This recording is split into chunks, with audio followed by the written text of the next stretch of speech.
أعوذ بالله من الشيطان الرجيم بسم الله الرحمن الرحيم Jumu'ah Mubarak, baby. Yes, it is Jumu'ah.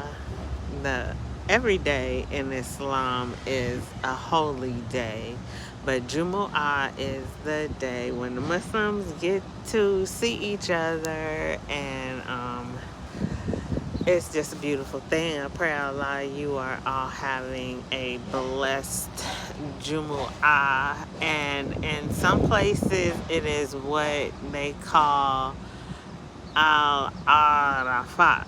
Al-Arafat. Like, I think that's the mountain where Noah's Ark landed, Mount Arafat, as we say in American, but it's Al-Arafat.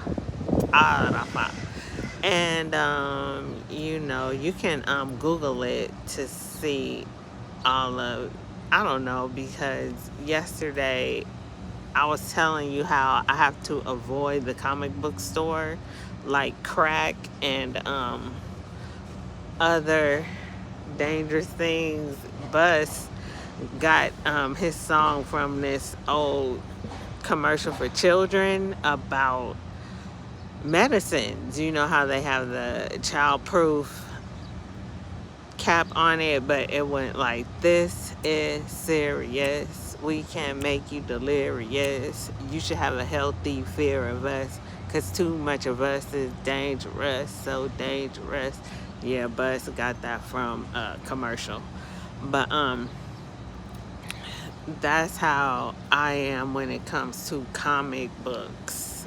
I used to read them as a child, but it was like Archie, comic books. But when I got older, I used to watch Sailor Moon with my daughter, and I always like Speed Racer and anime type of thing. I could never understand why these Japanese cartoon characters have big eyes. Like Japanese people see white people as having big eyes compared to theirs. I guess that is how they see it. But to me, that's like self-loathing. Why make, unless you just, trying to market to the people who have the money, but I still don't think that's right, because your people have money too. You know what I'm saying? It to me, that's not right, which is probably why I have such a problem with it. But I went to the store, 7-Eleven, and where are you? That's the thing about little toys, they can't hide from you. But I found this Green Lantern, and I Googled it because I don't really know his story. All I knew was he's black. And that has been enough for me, thus far. So I had gone to a comic book store, and I saw that some white guy had gotten his ring, which was the source of his power and whatnot. And so that really, really disturbed me, because I believe there's a movie and all this stuff out. And then I went to Google, and nowadays you cannot believe nothing on Google. It's all lies. Yes, and the white man, is the devil. And the messenger said you do not have to take anything the white man says for truth. Just consider, if the source is a white person, it's a lie. I don't care what it is. Don't believe nothing they say, because they try to pass a lie off as the truth. And it could be something huge, something Jesus. What's huger than Jesus? And everything you've been taught about Jesus is a lie. So I ended up getting into the Green Lantern last night, and I don't know how long I was on it, but I ended up buying a comic book off of Etsy. And it was I feel okay about it, because Russell and Joey's big brother is a comic book collector too. So that makes me feel validated for some reason. I don't know why, but I probably because I had to dig and dig and dig until I could find the truth. Because that original, oh no, I'm getting into another one. Because when I Googled him, I found out he was the second black superhero in the DC series. And it was some other black comic book person that came up, but I could tell by his clothing that he was like coon. Because the first black DC hero was Black Lightning, and I was like, yeah, and when I finally got to see a picture, because to me, pictures speak more than 1,000 words. I could see so many things in a picture that I just could not stop until I found the original one, because they rebooted it like in the 80s and gave him some updated look. But I like original OG, triple OG, you know what I mean? And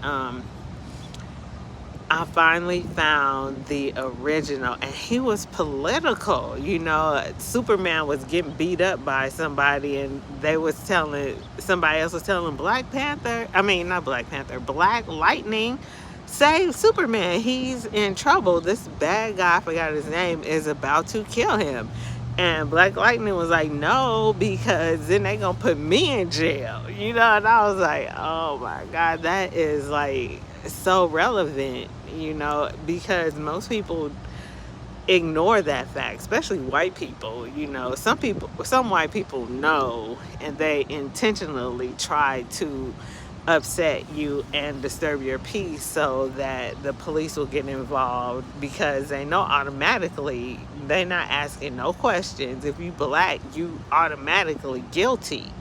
You going to jail, no court, no nothing.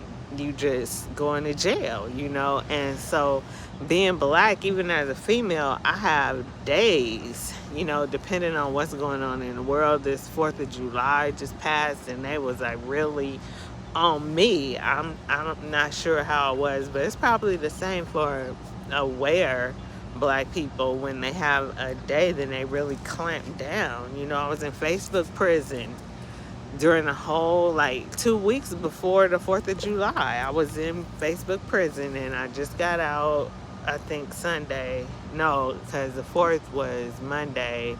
Maybe Wednesday, Tuesday, I don't know. But yeah, I think I got out Tuesday morning, right after the 4th. But anyway, the Black Lightning, you can Google him, but he is, he had a white mask and an afro wig, because he was like this mild-mannered high school teacher, who had returned to his alma mater, I think after trying to break or work with white people or move to suburbia or something. And he moves back, and the name of his metropolis is Suicide Slum.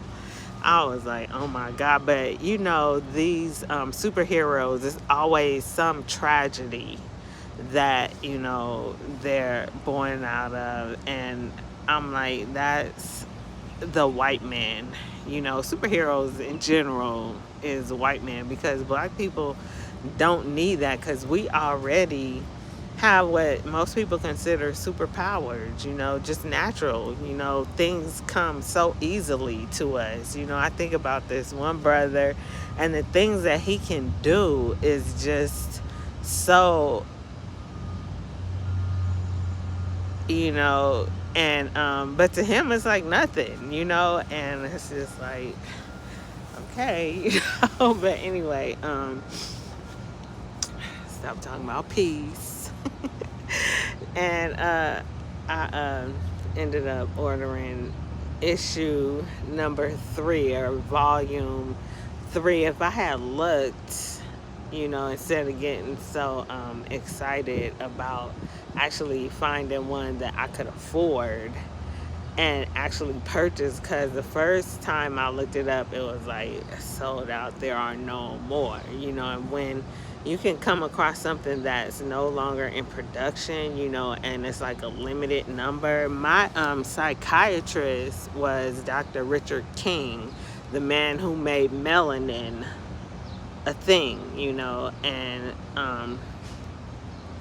he was like, if you look up melanin, then he'll come up. But he was my psychiatrist for 15 years, and he wrote a book called The African Origin of Psychiatry.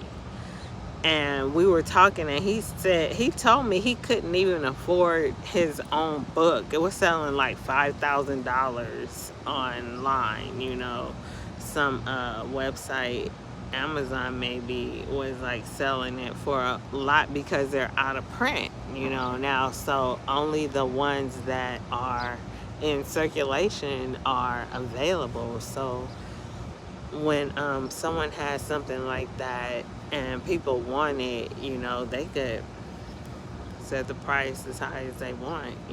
That's the thing about currency. It can get crazy, what I mean? But yeah, I got into the comic book thing again, and it's like a store right around the corner.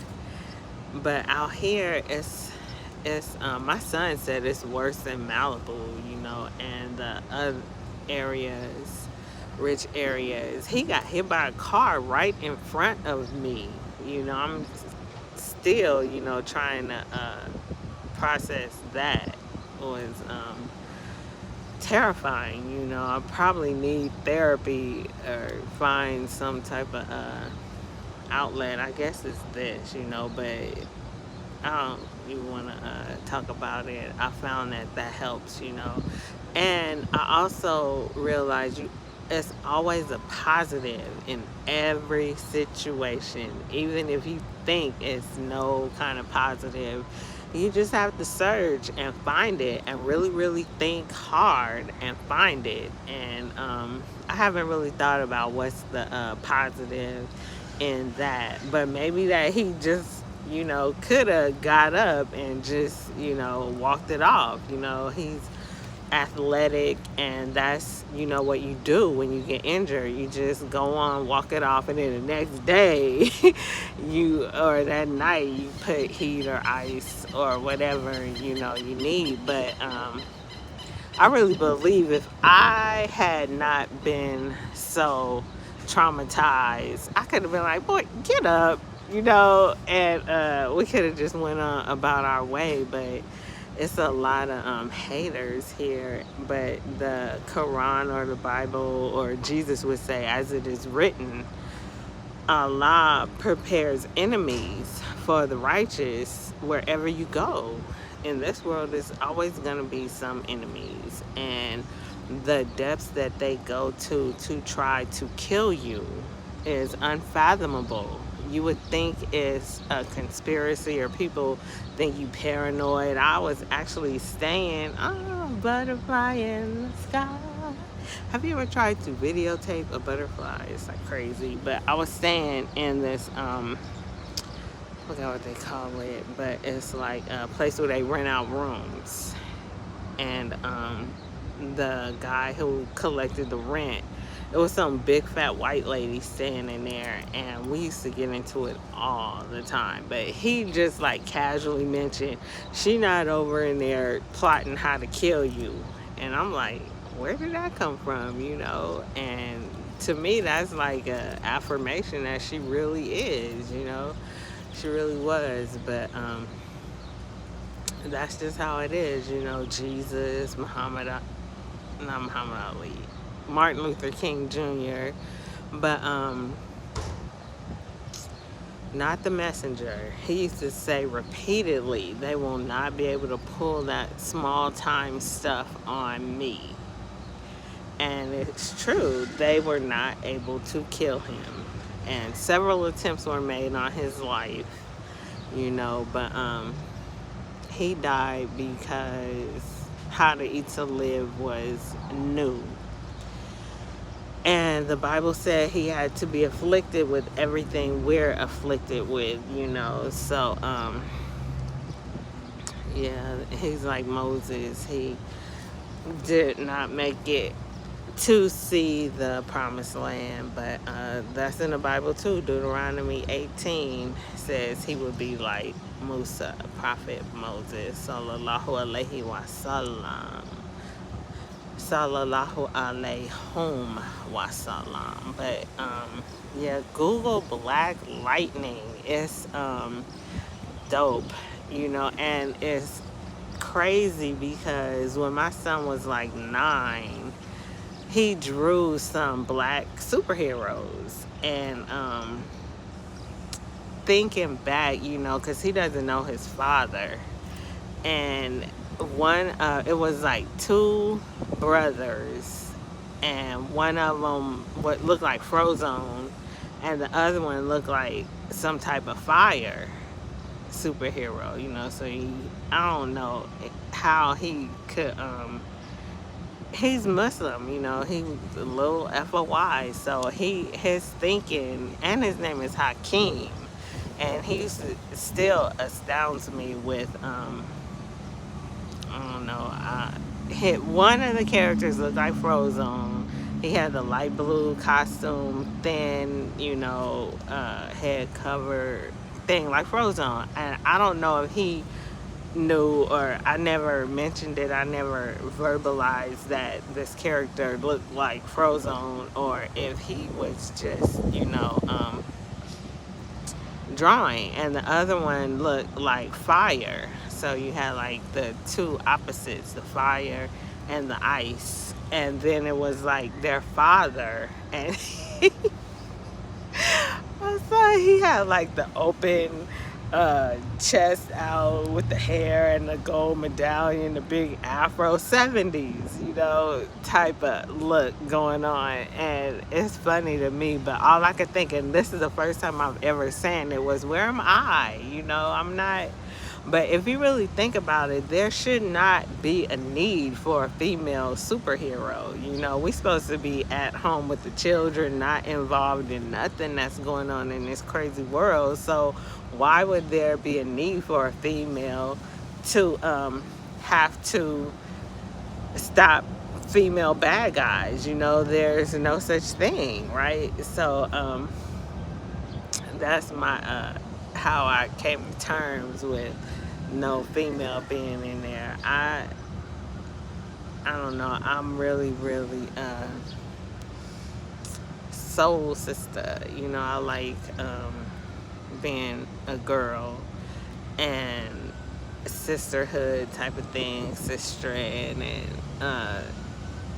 just to see this Black Lightning superhero that was exactly the same as my son's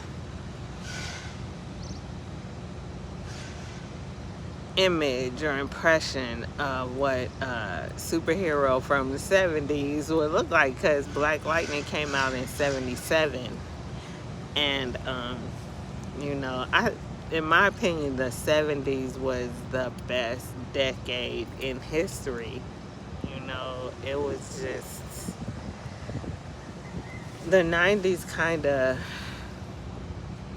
we had bell bottoms and people started wearing their hair natural again, but something, it was not a secret that we were trying to relive what they had done, because most of the people in the 90s were, who were doing that were born in the 70s or late 60s.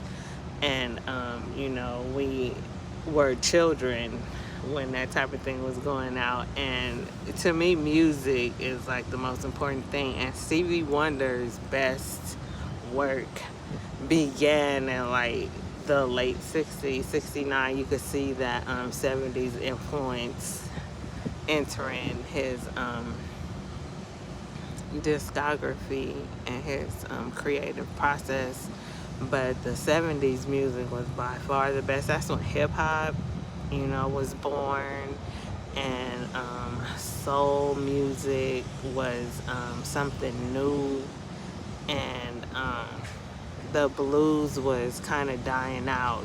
I think it was the 60s hippie love movement that kind of destroyed the blues, which is a good thing because I read a lot, and it was like all black people wanted to hear. They didn't even want to hear jazz in like the 50s and the 60s. That's what Berry Gordy said. He had opened a record store, and he wanted it to be jazz. He wanted to sell jazz, but he couldn't sell it because everybody wanted the blues. That was reality for most black people during that time, and so they related to it more.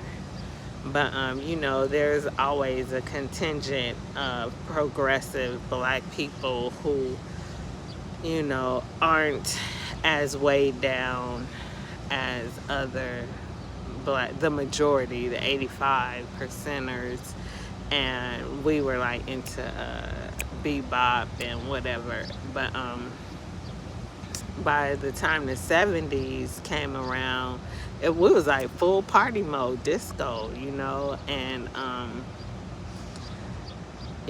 that was like the early to mid 70s. It was all party, club, roller skating, just having fun music, and that, I believe, is why it was such, I'm thinking of the words that they used to describe James Brown, like incomparable, inimitable, indubitably the best decade ever, 70s.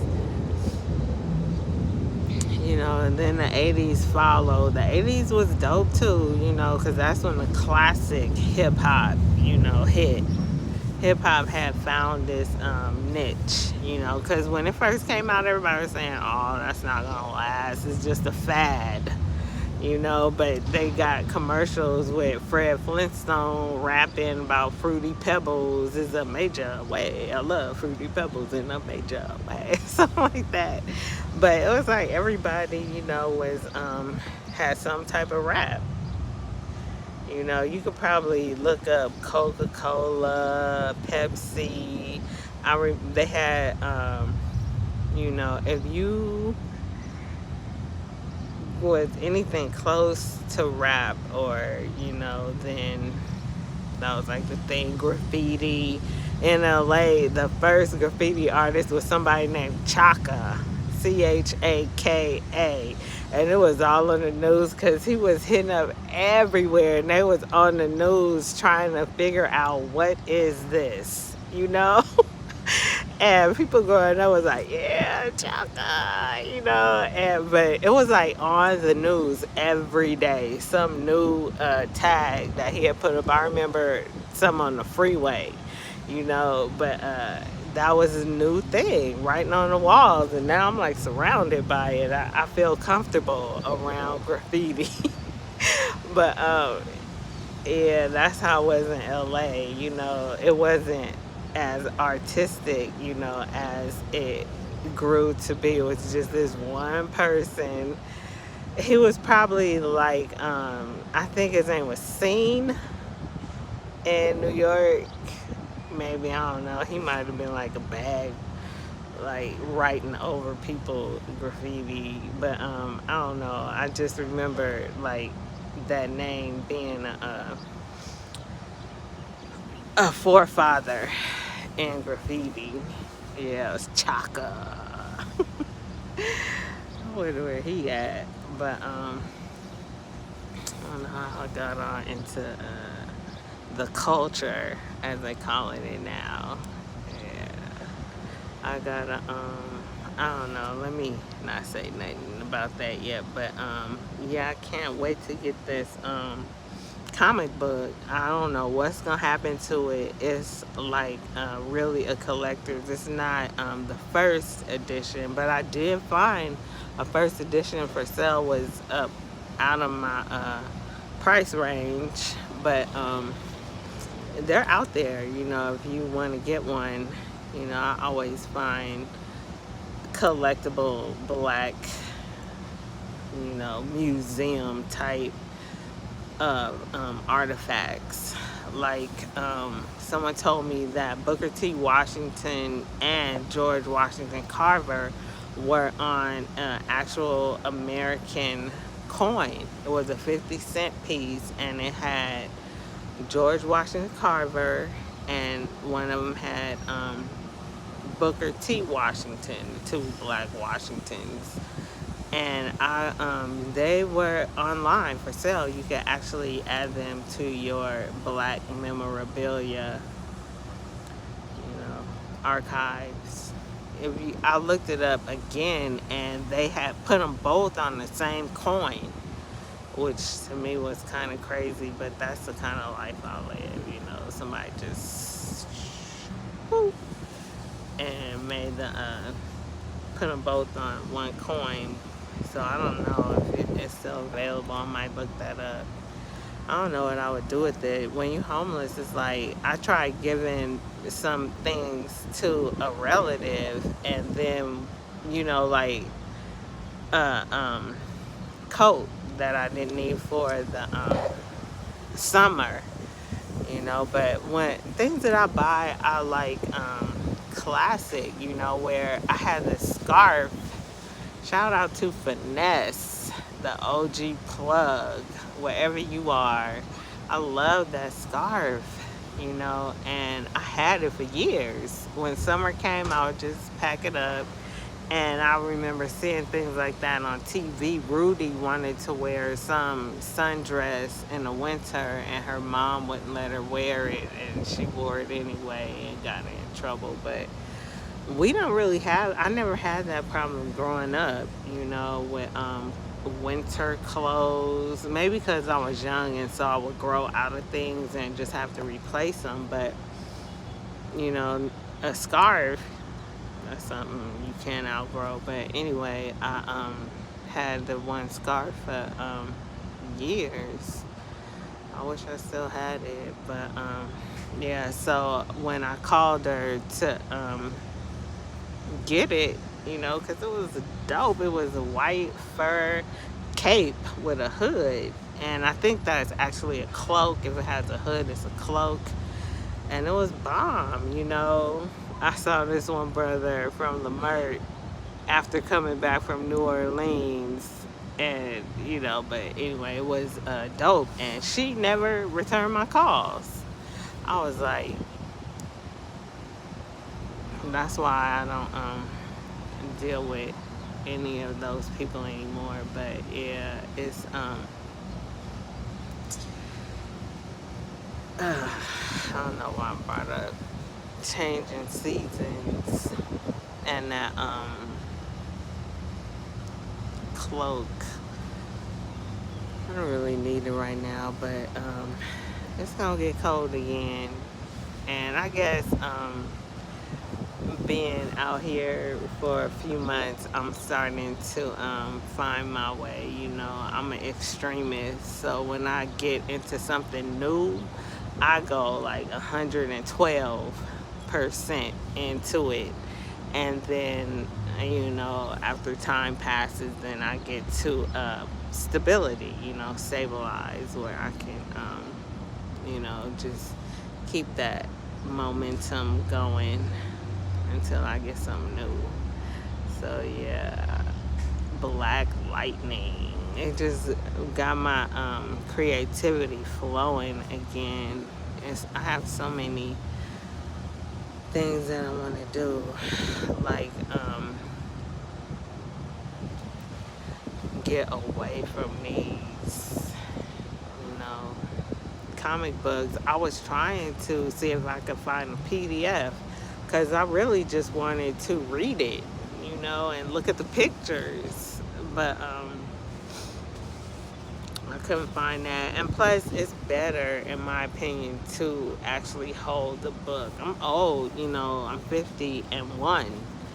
And a lot of people can't even relate to my need to hold an actual book and turn the pages in my hand. When my son was a baby, he couldn't even talk, but he loved turning the pages in books. We would I would give him a book and he liked the sound or something, or actually turning pages in books. But you talk to him now, he's like, I don't read. It's still that stigma attached to intellectual black people. And I was reading this musician's book. It was a coffee table book, and he is definitely a scholar, and it had a picture of him and his band on a tour bus, and he was reading a book, and it looked so strange, really out of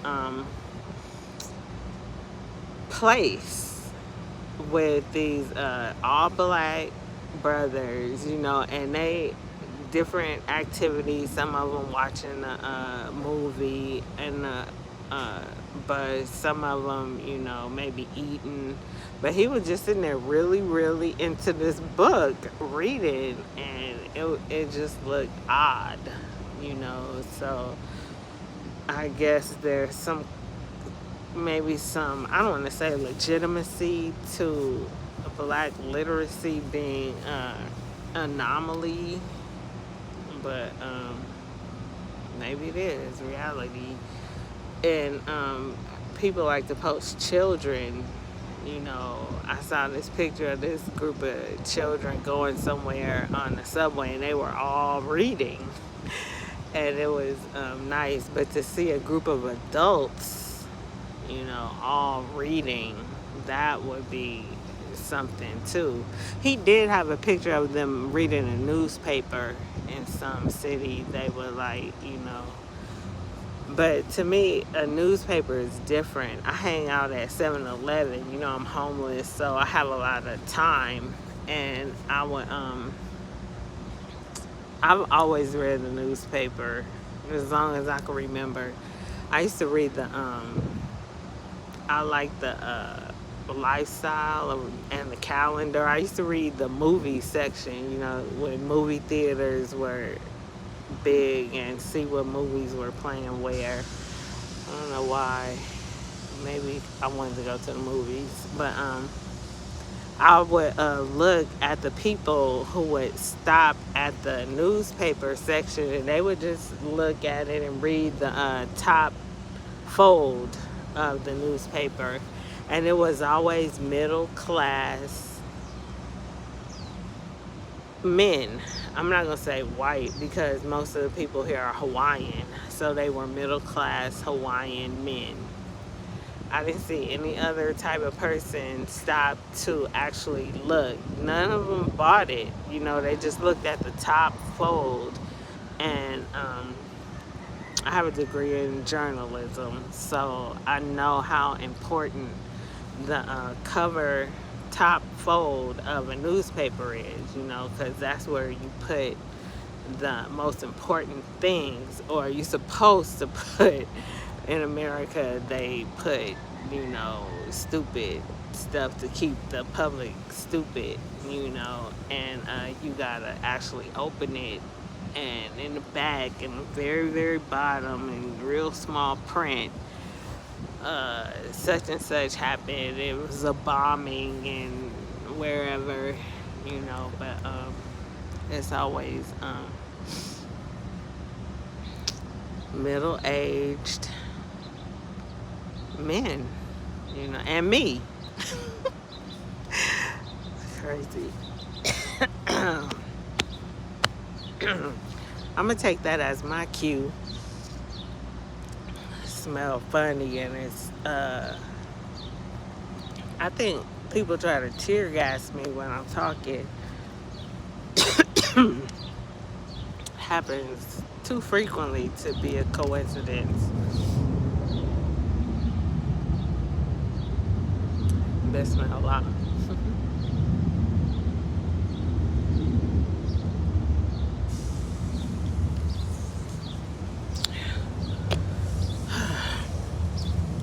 The Fountain of Youth. It's smelling like burnt popcorn, and it's affecting me like a small dose of tear gas. Anything to shut me up. You know what I mean? When I start talking about the media, I have been wanting to get my blog on hardware, where you can actually read it, and cut out pictures and articles, clippings, and put it, in your collection, because computers are too sketchy. Sometimes you just say your phone dies, it puts you completely out of commission. So yeah, that's first I wanted to do a live, where I go to your city and demonstrate how to make bean soup. Remember that aspect of this blog? How to sew. I was gonna just maybe show you how a sewing machine works or something, and have some people in the audience come up and get the sewing machine prepared to actually sew, and make some bean soup, with the audience, and maybe have some nail ya, homemaking-for-the-black-woman.com coasters or something for your coffee table. I'm so old. Who knows what coasters are? That's what you put on your coffee table, so when you have your cold drink, it doesn't leave a little stain on your coffee table. You put them on a coaster to absorb the precipitation from your cold drink. And to me, cold drink is apple juice. That's like the best thing in the world, to get like a ice cold apple juice with no ice in it. Martinelli's, that's the best. Don't get the sparkling, just get the kind in that little glass apple. But I gotta have like 4 or 5 of them. But Prophet Muhammad said, do not breathe in your cup. You know how you just drink, and that's what I've been doing with those little 12 ounces of Minute Maid apple juice. I just drink it all like that, just one, and it's empty, and then I get another one, drink it like that. I don't know why I'm like sweet drinks. It could be music. I don't know. I think music people like in Crooklyn, I think it was, the father was drinking sugar water, and he was a jazz musician. Some people, I like sweets, period. I think it's a Islamic thing, because the sweetest sweet that I ever had was Islamic. I got it at the masjid, and it was, oh my God, I can't only find it in Atlanta. There's a store that sells it, and I think that's it. But you can buy it online. It's SOANPAPDI, and you could Google YouTube a video, and you can see how they make it. But it's so good. I haven't had any in a long time, but I think I might order some.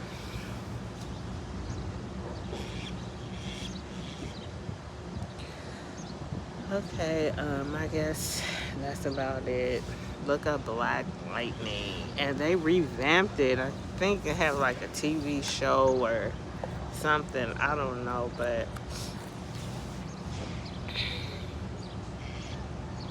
yeah.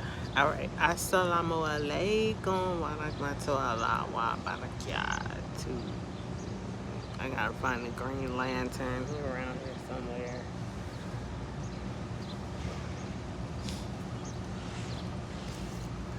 I usually keep stuff in my tambourine, little stuff like that.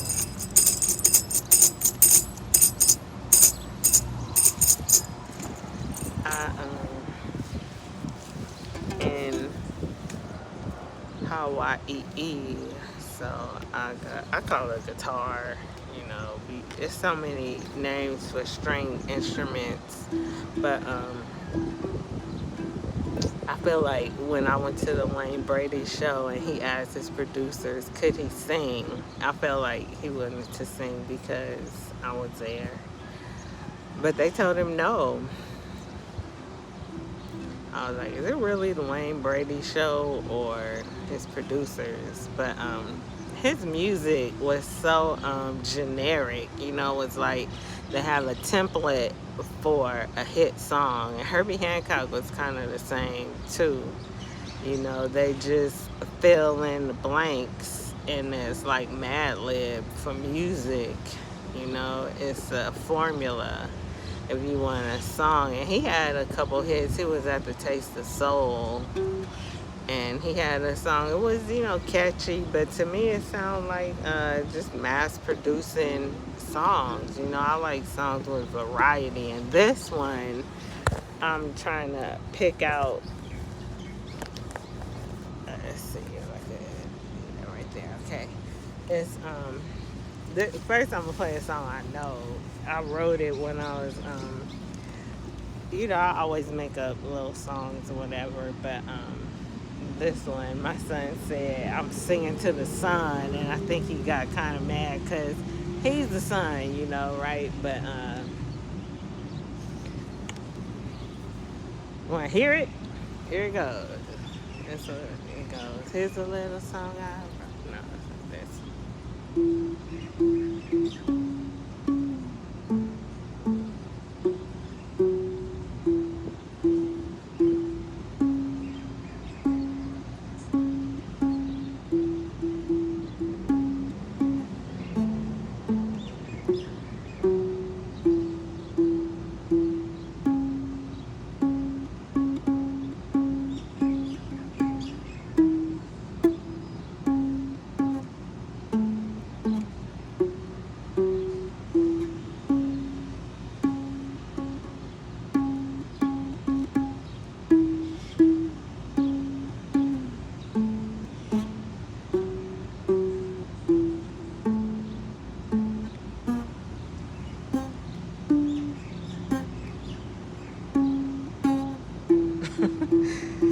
I'm trying to, usually in music,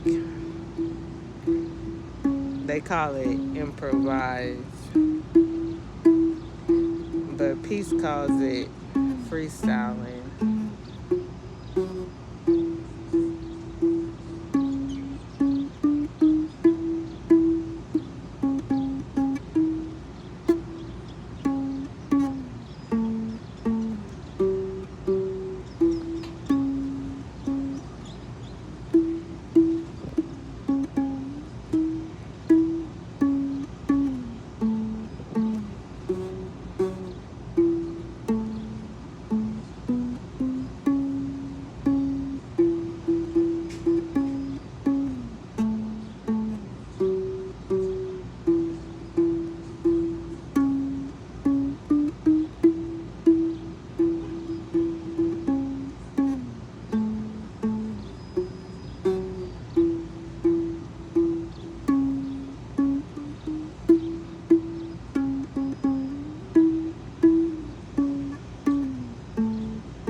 after I add a little something on the end. But yeah, that's, a song I wrote, which is always better, in my opinion, than playing somebody else's song. So most people who play an instrument have at least one song that they, have mastered, So if somebody took piano lessons and they sit down in front of a piano, they're able to pull up at least one song. It could be, most people are classically trained. When you take lessons, they always teach you classical music, and I hated it. I wanted to play jazz, growing up, but I had to learn all these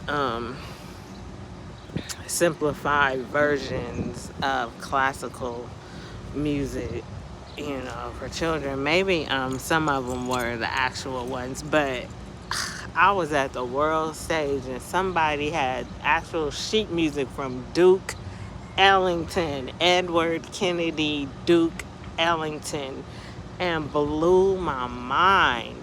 I actually sat down, was able to play it. Oh my God, it was it was in a sentimental mood. Oh my God, I've never seen anything like that in my life. Better than Mozart, and I love Mozart. I it, Black people, we just amazing, and Mozart's mentor was a black man, but I'm wondering, but anyway, it was a black classical composer named William Grant Still, and his classical music is dope. But Duke Edward Kennedy Ellington, if you are ever able to get your hands on some of his sheet music and you play piano, maybe like any instrument, because he was an orchestra leader, so he wrote, for all instruments, but I've heard that if you want to be a songwriter, you have to know how to compose on a piano. I don't know, that's just what I've heard, but it could be a gimmick just to get people to take your class on compositions on the piano or for the piano. But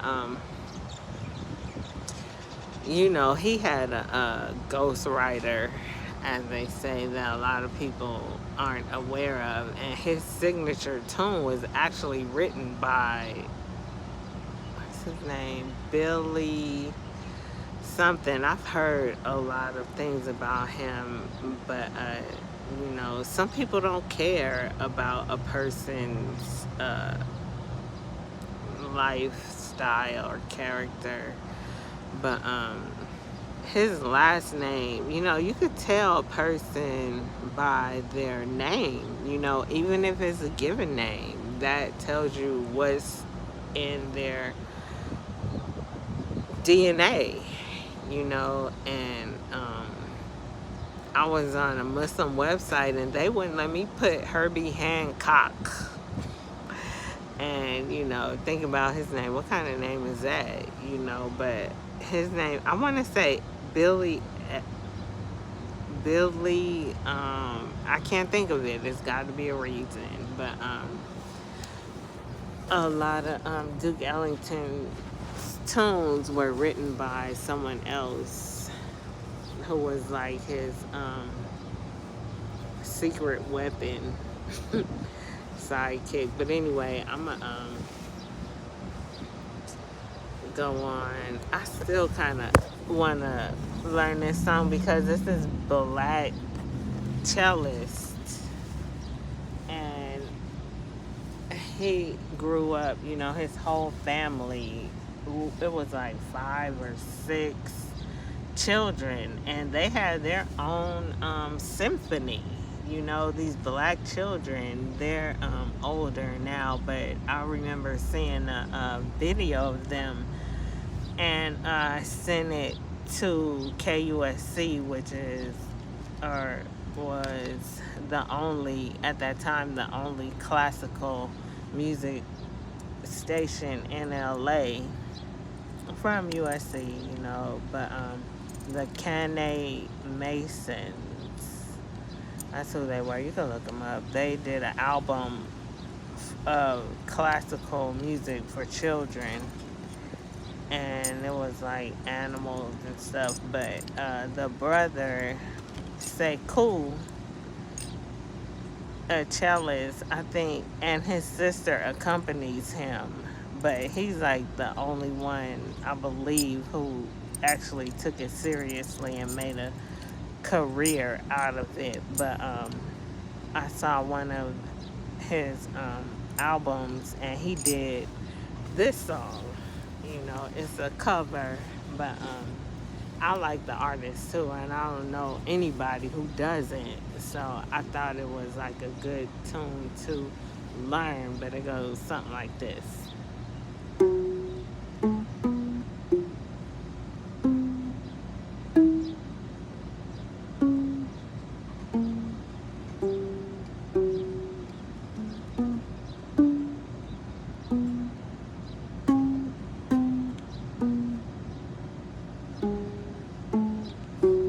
I'm still learning it.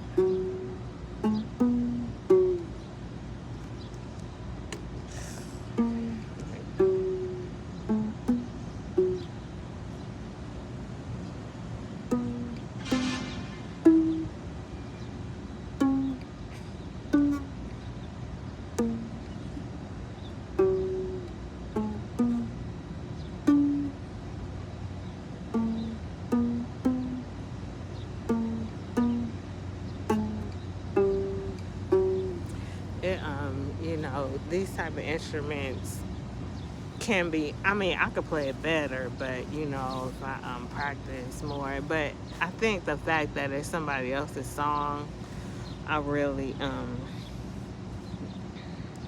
you know, not as enthusiastic about it as I could be, but I want to know how to sing it. All pirates, yes, they rob by, sold I to the merchant ship. Minutes after they took I from the bottomless pit.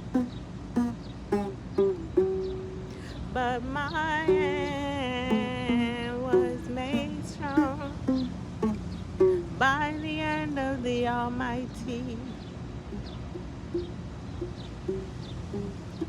Something, but yeah. Then I got this, and I was trying to, cause Miles said he doesn't trust musicians who don't tap their foot. So while I was tapping my foot, I remember seeing this drummer, but he was, you know, doing the tambourine with his foot, and I've seen musicians do that to have that percussive element, you know, in their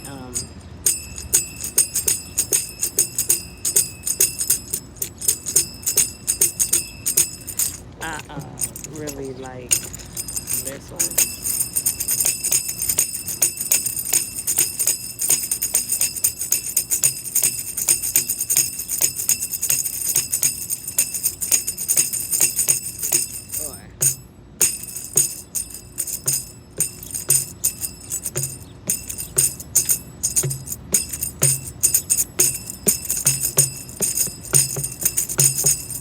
George.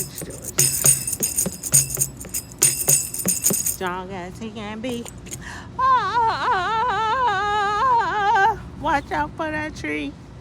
George, now I gotta find that video. Alright, I hope you can hear me good. And ever since I made that video imitating the YouTubers, the young YouTubers out, and I think my son started it because he told me he and his friend had like some type of YouTube show, and he was showing me years ago. He was like, "Yeah, it's your boy Hakeem. I'm here at such and such, and we doing this and this and that today. Yeah, hit like, comment, subscribe on the your phone or whatever, and make sure you what they say, check me out. Yeah, check me out, and just stay tuned for the next video." That's like seeping into my videos now, and I can't help it. I don't, I'm not really mad at it, but I feel like I lost a bit of my originality, and it's, those people are winning, so I can't really, it is what it is. All right, I'm if you're going to Juma, you already there. I might post the Culver City Mosque. They probably there now. I used to love hearing the Adhan from way down the street, and just watching all, mostly brothers, just going towards that most beautiful masjid. There's another one in Africa, King Fahad of Saudi Arabia, and y'all Moors, MSTA, hate being called black. But if you learn Arabic, black is like the most beautiful thing. The country where our foundation is the root of civilization is called Black Arabia. Saudi means black. Black Arabia. So y'all get over it. You feel me? In the South, they say, you feel me? You feel me? They put the emphasis on the feel me. But, I was reading this book, and she said, build yourself a bridge. No, cry yourself a river. Build a bridge and get over it. Feel me? Anyway, I'ma go. I just love talking, you know what I mean? But assalamu alaikum wa rahmatullahi wa barakatuh. Wahed, go Jum'ah. It's like a big day, Hajj, and it's like special khutbah and Eid. Depending where you are, it could be right now, but Google it. It's Eid al-Adha, ADHA. Pretty sure. Just look for the one that happens during Hajj. Eid al-Adha. All right. Assalamu alaikum wa rahmatullahi wa barakatuh. Fill your day with good deeds. Assalamu alaikum.